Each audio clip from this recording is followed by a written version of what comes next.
Welcome friends. आज इस video में मैं आपको बताने वाली हूँ कि यदि आप अपने 20s में हैं तो आपको अपनी इन्वेस्टिंग की जर्नी कैसे स्टार्ट करनी चाहिए। उससे पहले यदि आपके माइंड में भी एक क्वेश्चन आता है कि हमें ऐसा क्यों बोला जाता है कि हमें अपने 20s या फिर हो सके तो उससे भी पहले इन्वेस्टिंग को स्टार्ट करना चाहिए, तो उसका आंसर मैं आपको एक एग्जाम्पल से देती हूँ। जैसे कि आप लोग जानते हैं कि वॉरेन बफे, जिनकी नेटवर्थ 84.5 बिलियन डॉलर है, क्योंकि वो एक अच्छे इन्वेस्टर हैं, उनके पास अच्छी इन्वेस्टिंग स्किल है, तो इसी के कारण आप जानते हैं कि उनकी नेटवर्थ इतनी है। बट असली सीक्रेट उनकी इतनी नेटवर्थ होने का अच्छी इन्वेस्टिंग स्किल नहीं, दैट इज़ टाइम। ऐसा क्यों? क्योंकि मैं उसको एक एग्जांपल से समझाती हूँ। तो उस टाइम पर दो फेमस इन्वेस्टर थे। एक थे वॉरेन बफे और एक साइड थे जिम साइमन, जो कि हेज फंड के हेड थे। वॉरेन बफे अर्न करते थे 22% का एनुअल रिटर्न, वहीं पर जिम साइमन अर्न करते थे 66% का, जो कि वॉरेन बफे के एनुअल रिटर्न से काफ़ी ज़्यादा था। अब आपको क्या लगता है कि इन दोनों में से किसकी इन्वेस्टमेंट की नेटवर्थ सबसे ज़्यादा होगी?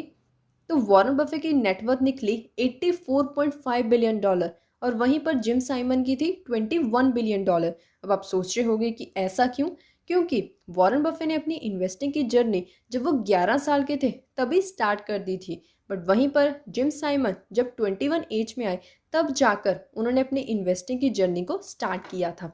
तो इसीलिए जितनी जल्दी हो सके आपको इन्वेस्टिंग की जर्नी को स्टार्ट कर देना चाहिए। अब हम बात करते हैं कि जब हम अपने 20s में हैं तो हमें न्यू न्यू सैलरी मिलनी स्टार्ट हो जाती है। बट उस टाइम पर हम क्या करते हैं कि हम सोचते हैं कि हमें इतनी सैलरी तो अभी मिल ही भी नहीं रही, तो हम कैसे इन्वेस्टिंग को स्टार्ट करें। तो बेसिकली आपको क्या करना है कि जब भी आपको सैलरी मिले उसको 50-30-20 रूल में डिवाइड कर दीजिए। अब ये 50-30-20 रूल क्या है? इसका मतलब मान लीजिए कि आपकी सैलरी है 20,000, उसका 50% होता है 10,000, जो कि आपको अपने इन्वेस्टमेंट्स में लगाना है। 30% होता है 6,000, जो कि आपको अपनी वॉन्ट्स पर लगाना है। और 20% होता है 4,000, जो कि आपको अपनी नीड्स पे लगाना है। सो इसी तरह से जब हर साल आपकी सैलरी में इंक्रीमेंट आपको मिलेगा, मीन्स आपकी सैलरी बढ़ेगी, आपको उसी तरह से 50-30-20 रूल में डिवाइड कर देना है। तो जब आप छोटे छोटे बेस से इन्वेस्टिंग करना स्टार्ट कर दोगे तो आपको पता भी नहीं चलेगा कि कितने कम ईयर्स के, मीन्स कुछ सालों में ही आपकी इन्वेस्टमेंट की जो नेटवर्थ है इतनी ज़्यादा हो जाती है। उसको मैं थोड़ी देर बाद एक एक्सेल शीट के थ्रू दिखाऊंगी। उससे पहले जब आप सोच रहे होगे कि कौन ऐसा पर्सन होगा कि जिसने अपनी सैलरी से अच्छी नेटवर्थ जनरेट की हो, तो मैं उसके रियल पर्सन की एग्जांपल से आपको बताती हूँ।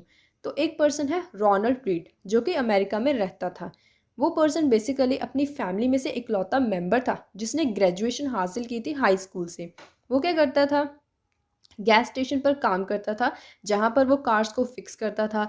उसके बाद वो फ्लोर्स को साफ करता था। और जब वो अपनी 38 की एज में आता है, वो 2 बेडरूम हाउस बाय कर लेता है अपनी फैमिली के लिए।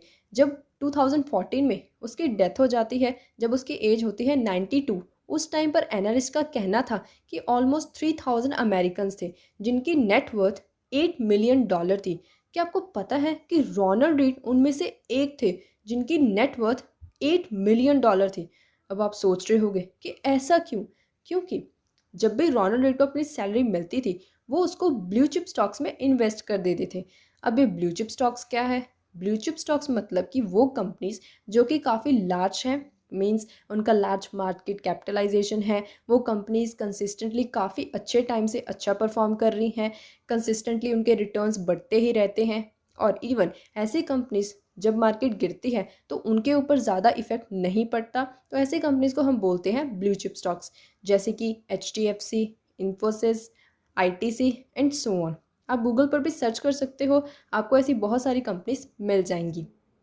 अब हम लास्टली बात करते हैं एक्सेल शीट के थ्रू कि यदि मैंने 20s में स्टार्ट किया होता या फिर 25 में, तो 50 तक मेरी इन्वेस्टमेंट की वैल्यू ग्रो कितनी हो जाती। मैं डिसाइड कर रही हूँ कि मैं हर मंथ अपनी सैलरी में से 5,000 एक इंडेक्स फंड में इन्वेस्ट करूँगी, जो कि मुझे ऑन एन एवरेज 15% का रिटर्न देने वाला है। सो हम एक्सेल शीट की ओर जाते हैं।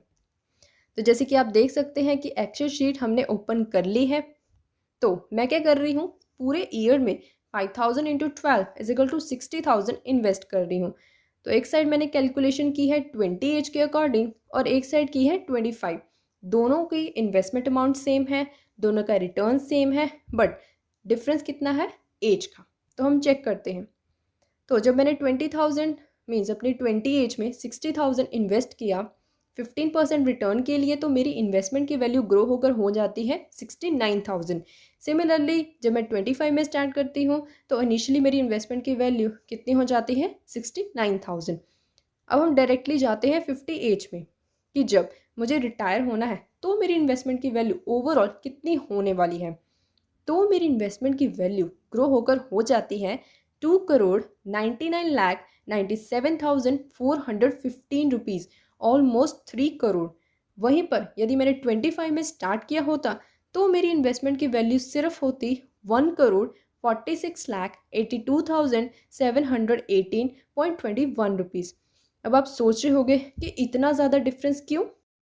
क्योंकि जैसे कंपाउंडिंग में हर 5 ईयर्स में हमारा पैसा डबल होता है, उसी तरह से यदि हम 5 ईयर्स लेट स्टार्ट करेंगे तो कंपाउंडिंग के कारण ही हमारी इन्वेस्टमेंट की वैल्यू ऑलमोस्ट हाफ रह जाती है। तो इसीलिए जितनी जल्दी हो सके इन्वेस्टिंग ज़रूर स्टार्ट कर दीजिए।